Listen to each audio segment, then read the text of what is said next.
12টার সময় ওয়েন্দিলাদের ফ্ল্যাটে চলে গেছিলাম ওপর থেকে নেমে, যেহেতু ওয়েন্দিলাকে বার্থডে উইশ করব।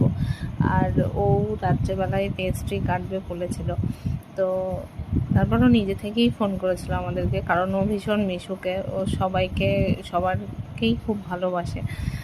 তো ও ডেকেছিল, আর ওর বার্থডে বলে কথা, না গেলে তো হয়ই না। আর এখানে ওর বেস্ট ফ্রেন্ডকেও ভিডিও কল করছিল, কারণ ওর বেস্ট ফ্রেন্ড বলেছিল যে আমাকে ফোন করবি, তারপরে কেক কাটবি। তো ওর বেস্ট ফ্রেন্ডকেও ও দেখাচ্ছিল এখানে।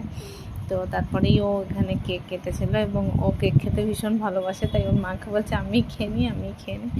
তো তা যাই হোক, তারপরে কেক কাটার পরে আমরা ওকে একটু করে খাইয়ে দিয়েছিলাম। তো ও ভীষণই ভালো। আর এবার ওর 15 বছরের বার্থডে হলো। তোমরা সবাই ওকে